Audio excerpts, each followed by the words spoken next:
जय श्रीराम। मनीष स्वप्न देखे आउ ताकू सतरे परिणत करने जाई युवक अवस्था बार्धक्य अवस्था जाए ता निज जीवन को बाजी लगाई संग्राम करिथाए। एही संग्राम मध्यरे मनीष विजय पराजय लाभ क्षति एवं दुख सुखर अनुभव करिथाए। एथि मध्यरे मनीष अनेक स्थान रे धर्म संकट रे मध्य पड़िथाए। एही धर्म संकट मध्यरे पड़ी मनीष केतेक स्थान रे मिछ कहिथाए तो आउ केतेक स्थान रे सत मध्य कहिथाए। आउ किछि स्थान रे एही मनीष अपमान पाइथाए, आउ किछि स्थान रे मनीष जस मध्य पाइथाए। एही कली जुगर मिछ मायार संसार रे पड़ी मनीष सब मोर मोर कहिथाए।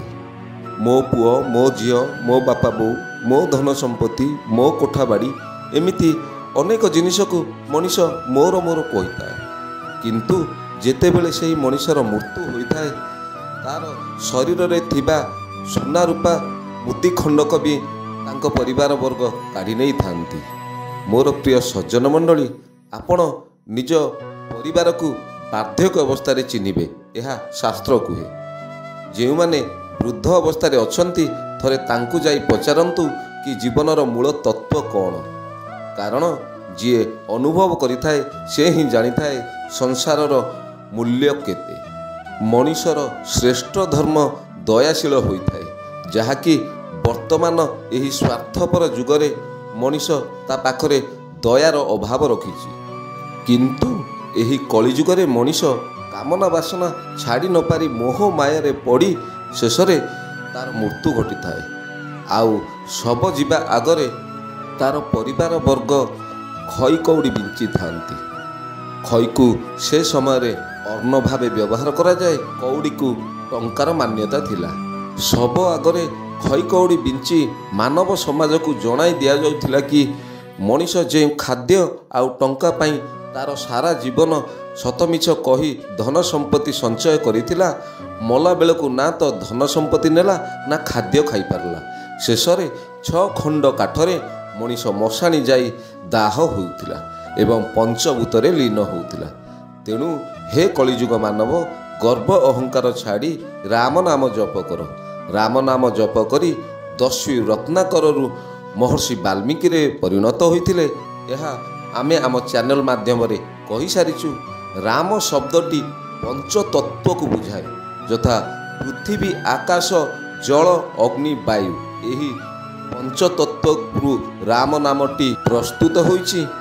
राम नाम चिरंतन सत्य अटे, सनातन एवं अमर अटे। एही राम नाम कही महावीर हनुमान 100 ओजन लंका पहुंची जाइथिले। एही राम नाम धरी रावण लंका को ध्वंस करि देइथिले। एही राम नाम धरी अंगद रावणर राजसभारे समस्त योद्धा को चैलेंज देइथिले। रावणर समस्त योद्धा अंगदर पाद को हलै पारि नथिले। एही राम नाम जप करी माता अहल्या उद्धार होइथिले। माता श्रवणा सबरी एही राम नाम को जप करी मुक्ति पाइथिले। प्रभु श्री रामଙ୍କ नामरे कि प्रकार दिव्य शक्ति अछि आसंतु जानिबा। थरे माता पार्वती कैलासरे विष्णु सहस्र नाम जप करुथांती। प्रभु महादेव माता पार्वती को डाकिले कि हे देवी आसंतु भोजन करिबा, नहले भोजन ठंडा होइजिबो, तुमे शीघ्र आस। माता पार्वती कहले कि प्रभु मु तो एबे विष्णु सहस्र नाम जप करुछि, यह किपरि संभव? विष्णु सहस्र नाम सबरिले मु निश्चय भोजन करिया को जीवी। प्रभु शिव शंकर कहले कि देवी तुमे प्रभु श्री विष्णु नाम 1000 थर जप करिबारे जे पुण्य पाउच, गोटे थर राम नाम जप करिबा सहित समान होइथाए। तेणु 1000 श्री विष्णु नाम जप करिबा अपेक्षा गोटे थर राम नाम जपि दियो, यह विष्णु सहस्र नाम सहित समान।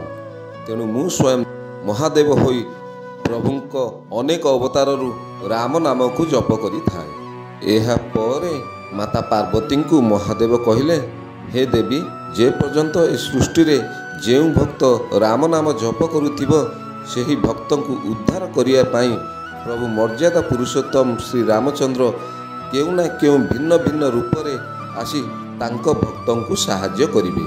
ଏହା ହିଁ ସତ୍ୟ ଅଟେ। ହେ ଦେବୀ, ଏ କଳିଯୁଗରେ ରାମ ନାମ ଜପ କରିବା ଭକ୍ତଙ୍କ ପାଇଁ ଅତ୍ୟନ୍ତ ଜରୁରୀ ଅଟେ। ଯେପରିକି ମଣିଷ ତା ଜୀବନର ଅନ୍ତିମ ସତ୍ୟ ମୃତ୍ୟୁ ହୋଇଥାଏ, ସେହିପରି କଳିଯୁଗର ମାନବ ସମାଜରେ ଶ୍ରୀ ରାମଙ୍କ ନାମ ମୁକ୍ତିର ମାର୍ଗ ହୋଇଥାଏ। ସେଥିପାଇଁ ମୋ ଅଂଶ ଅବତାର ହନୁମାନ କଳିଯୁଗର ଶେଷ ପର୍ଯ୍ୟନ୍ତ ରାମ ନାମ ଜପ କରିବେ। ତେଣୁ ହେ ମୋର ପ୍ରିୟ ସଜ୍ଜନ ମଣ୍ଡଳୀ, ଯେତେବେଳେ ଘରୁ ଶବ ବାହାରି ଦାଣ୍ଡକୁ ଯାଇଥାଏ, ସେହି ଶବଙ୍କ ଆଗରେ ଯେଉଁ ଖଇକଉଡ଼ି ବିଞ୍ଚା ଯାଇଥାଏ ଏବଂ ରାମ ନାମ ସତ୍ୟ ହୋଇ କୁହାଯାଇଥାଏ, ସେହି ରାମ ନାମ ଅନନ୍ତ କାଳ ପର୍ଯ୍ୟନ୍ତ ସତ୍ୟ ହୋଇ ରହିବ। ଯଦି ଆଜିର କାହାଣୀଟି ଆପଣଙ୍କୁ ଭଲ ଲାଗିଥାଏ, ତାହେଲେ ଆମ ଚ୍ୟାନେଲକୁ ଲାଇକ୍, କମେଣ୍ଟ ଏବଂ ସବସ୍କ୍ରାଇବ୍ କରିବାକୁ ଭୁଲିବେନି। ରହିଲି, ଜୟ ଶ୍ରୀରାମ।